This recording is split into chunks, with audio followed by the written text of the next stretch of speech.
Throughout history, mankind has sought to answer what happens after death. After all, the end of life is part of the human condition. In an effort to alleviate our fears of demise, many theologians, religious scholars, and scientists have sought to discover proof of the soul, and to a greater extent, where it goes post-death. One such scientist was set out to find if the very centre of our being has a physical weight. Although an impossible task, you might think, a theory was conceived that concluded that a soul weighs around 21 grams. Derided as a case of selective reporting, the theory would see widespread rejection within the scientific community. Despite this, many see the results as a hopeful glimmer of life after death. In order to prove this, the study would go down a dark path. Welcome to the dark side of science.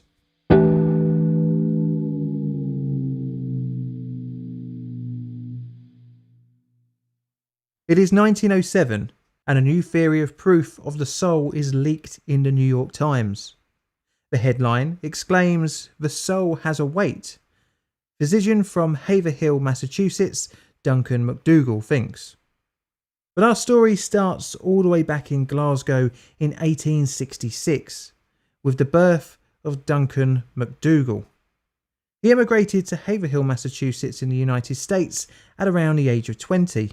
Shortly after emigrating, he attends the Boston University School of Medicine, receiving his medical degree. He would return to Haverhill, where he would meet Mary and have a son in the mid-1890s. Like many people of this era, McDougall was fascinated with death and the human condition. As such, he devised a way to prove the existence of a soul. He surmised that if we have a soul, that it must hold a physical space, and therefore can be weighed. Once death is complete, then in theory, as consciousness is extinguished, when the soul leaves the body, then the weight of the deceased will change. In his 1907 hypothesis, published in the Journal of the American Society for Psychical Research, he said, "Since therefore it is necessary to the continuance of conscious life and personal identity after death, that they must have a basis, that which is space-occupying or substance. The question arises, has this substance weight?"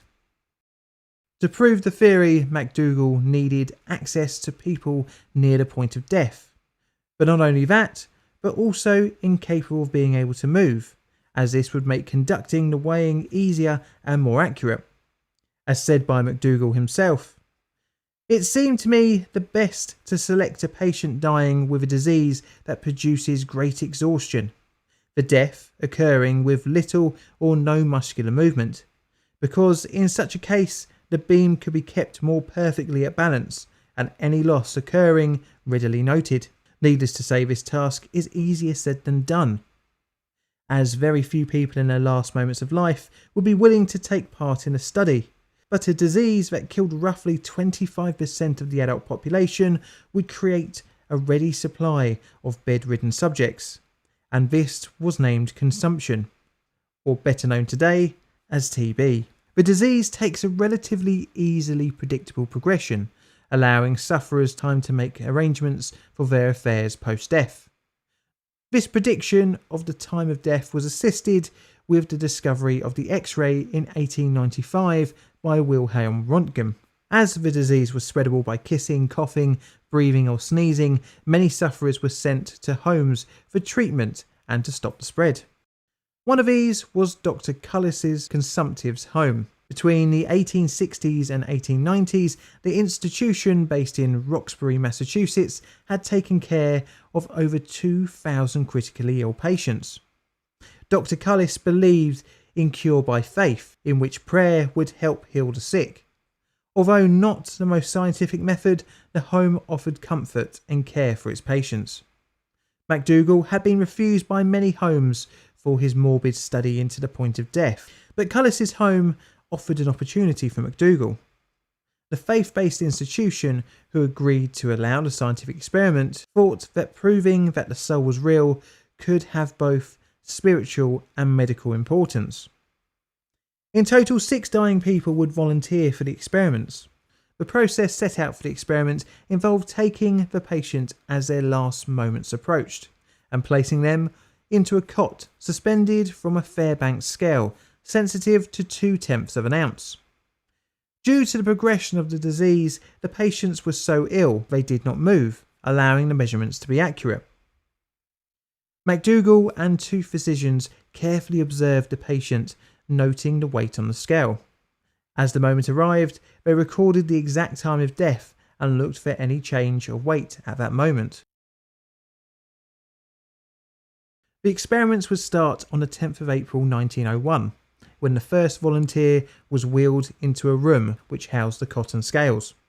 The man continued to breathe for 3 hours and 40 minutes before death. Suddenly, coincident with death, the beam end dropped with an audible stroke hitting against the lower limiting bar, and remaining there with no rebound.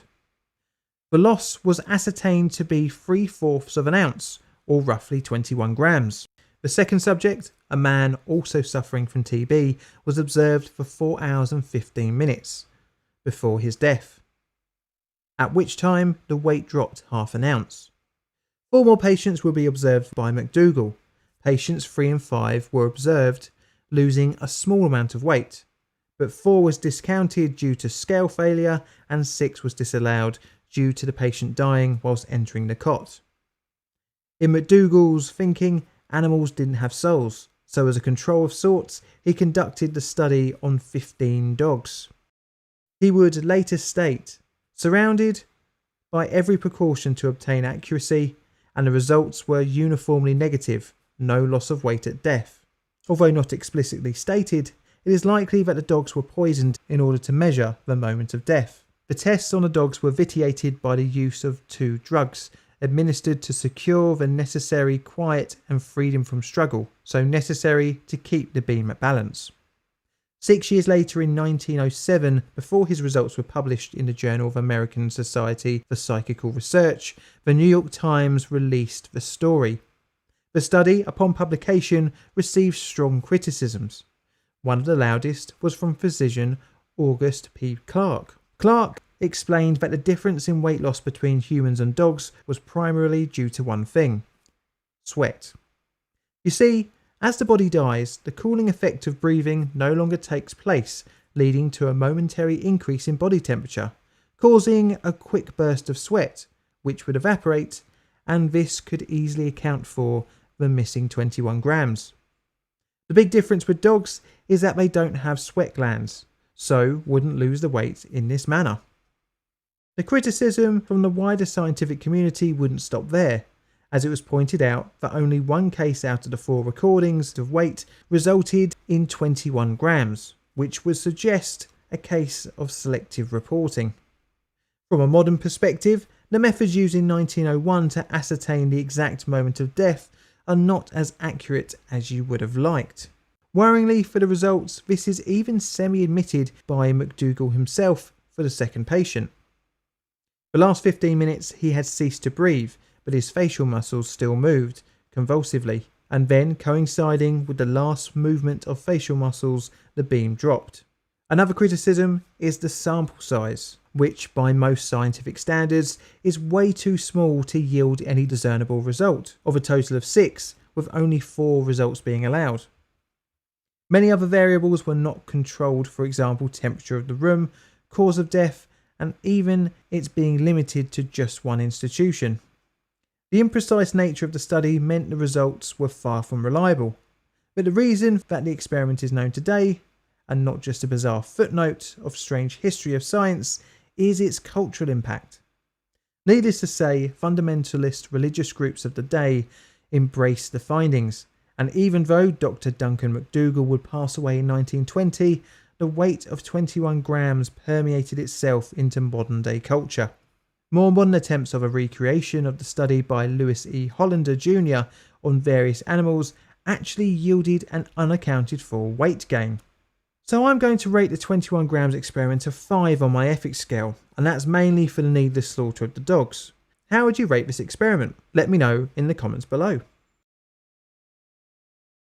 This is a Plaintiff Foot production. All videos on the channel are Creative Commons Attribution Share Alike licensed. Plain Difficult videos are produced by me, John, in a currently sunny southeastern corner of London, UK. Help the channel grow by liking, commenting and subscribing. Check out my Twitter for all sorts of photos and odds and sods, as well as hints on future videos.